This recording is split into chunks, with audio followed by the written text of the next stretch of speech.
life is challenging, right? And you still have things that you want to achieve, but you haven't achieved them yet. The way that I see it, you are the hero and I am the guide.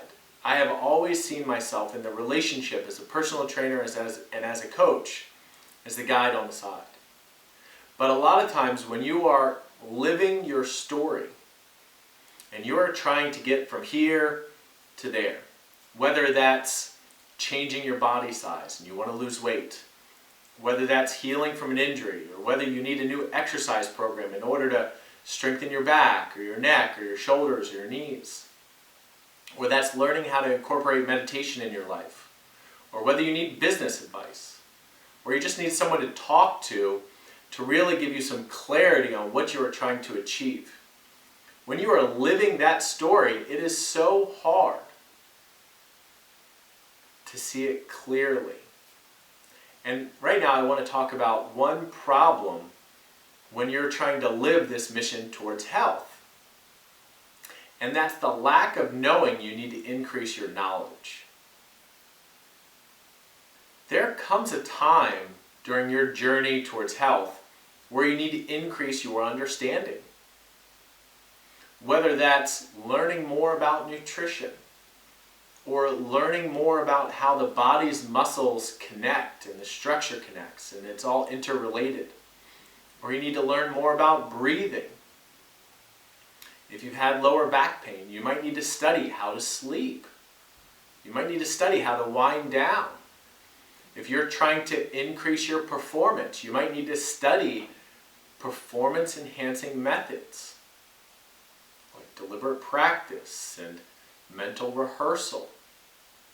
Whatever the case may be, as your guide on the side, I can provide you a plethora of knowledge. A lot of knowledge from my experience, consulting with 2 hospitals, getting referred clients from the Mayo Clinic and the Cleveland Clinic, working with many doctors and people in the past and professional athletes and people who are healing from real injuries. But my experience and the knowledge that I share with you is only one dimension. The other dimension is actually increasing your understanding of the big picture. Well, how do these parts relate? I have found one direct correlate to change, and that is once someone begins to understand it, when they understand the big picture, and they understand and the parts start to connect together, the puzzle starts to appear and create a picture, these people always make a leap in their progress. Because before that, if they think it's merely willpower, sure, to be the hero, to finish out this leg of your journey, your mission towards health, yes, you need willpower. You need to know how to make changes, say you will make those, adopt those characteristics of that role, that change you're making, know those keystone habits, put those actions into play, that accountability, doing it with others, yes. But I also see a direct correlation between enhancing your understanding of the model, the big picture, and how it all clicks together. Each time somebody that I have worked with has begun to study nutrition and started to get an understanding of what the relationships between the nutrients are. And they start to understand, wait, there's an emotional component to me eating this. Why did I just eat that food? What was I driven to do there? What did I think I was going to get from that experience? And they start to study their decisions. So it becomes more than just calories. They start to study the symbolism. The same thing with the physical body. When they say, I can't lose weight, and they start to ask deeper questions like, what else am I holding on to? What am I holding on to in my world? These people make great changes. I'm a great guide on the side because I don't feel like I need to know everything about your issue in order to help you. That's why 2 of my students are 2 of the top 50 golf fitness professionals. But I'm not a golfer. I have never been. I know the sound principles of healing, and I have a great compass. And us working as a team or you working by yourself, here's the picture that I want to convey to you so you can see it as clearly as I do. You need to know what the problems are. You need to decide where are the external problems, where are the internal problems you're trying to solve. So the internal problem might be, I just feel like I can't find a solution. Well, that's not an external problem. That's an internal problem. I feel like none of the solutions work. That's okay. It's okay to have problems, but I like naming it, labeling it, and giving it a voice. What's the philosophical problem? Where do I feel burdened? I feel like I will never get a handle on my health, or I will never heal my hip. My hip is always a problem for me. There's a couple ways to look at that philosophical problem. You can say, I always have to deal with this hip issue, or I need to consider my constraint with my hip, and I need to understand how can I make my hip work in this context? How can I make it work for me and with me? So the principles that I use to solve almost every problem, what is the problem? Can you represent it? I always ask people when I'm working with them, can you show me how you have the problem? So I always look for the external problem, then the internal problem, which is how do they know they're having the problem? Because it hurts. It's an internal feedback system. The philosophical problem, what's burdensome about that?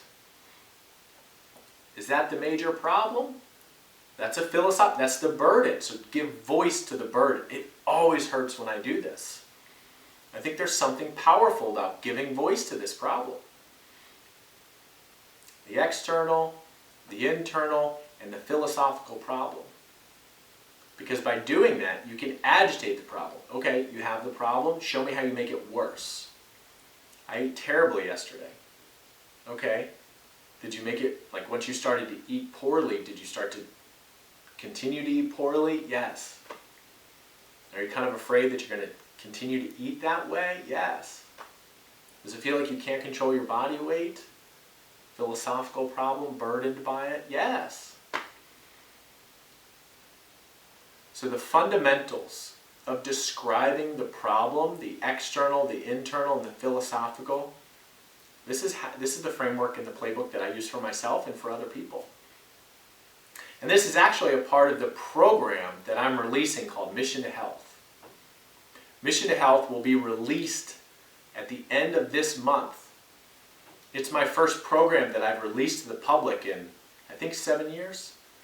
The last two programs that I released, together combined, have sold over 10,000 subscriptions worldwide. I still get contacted about this, and this was in the early 2010s. It was a great program for shoulder and neck pain and just overall mobility. But Mission to Health is actually what I want to give to the world, because I find this to be the greatest resource that I know of. And it's positioning the internal, the external, the philosophical problem. When you know these problems, this is a large part of the portion of Mission to Health, and I go through, well, how should you give voice to those things very specifically?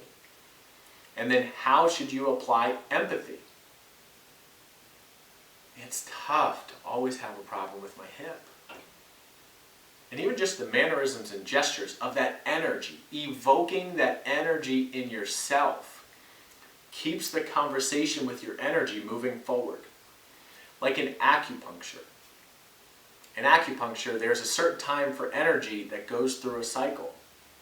Like our seasons, there's a certain time for that season. But we don't have one season all year, unless we live in Antarctica, which is the anomaly. But for the rest of us, we have seasons. And I believe it's the same thing with your energy. You got to keep moving through the seasons.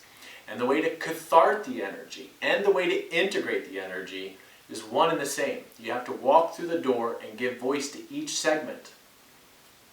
So applying empathy, the external problem. It hurts every time I move my elbow. Oh, that does. That always hurts. Why does that always hurt? But that's tough when that always hurts. Right? Because you're acknowledging it's tough. And there's something about saying that and applying empathy to the conversation, which means you're applying it to the energy.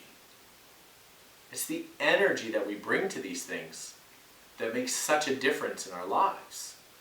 And so Mission to Health is really about how to have an intentional conversation with what I call conflict. So conversation with conflict as a part to defining your mission to health.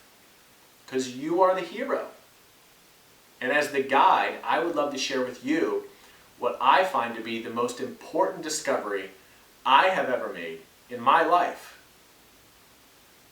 It transcends any tactic.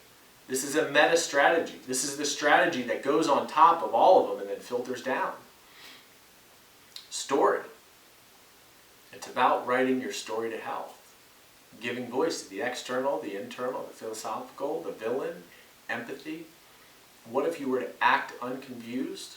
If your elbow is hurting, if you were to act unconfused, well, I wouldn't do the movement that would hurt. Okay, all right, well, let's stop doing the movement that could hurt. Sure, that's a good idea. How to create a plan, how to know where you start, and how to define what it's like when you finish the story. And how do you put it all together? So, as your guide on the side, and you are the hero of your mission to health, I invite you to think about my program, Mission to Health. I also invite you to take a step back and think, how can I define this problem? And how by defining it, I can allow space for the solution. If you like this, please check out my YouTube, my Instagram, my website, DominicSessa.com. If you're a part of my newsletter, thanks for being a part of it. I make these videos for you, and we'll talk again soon.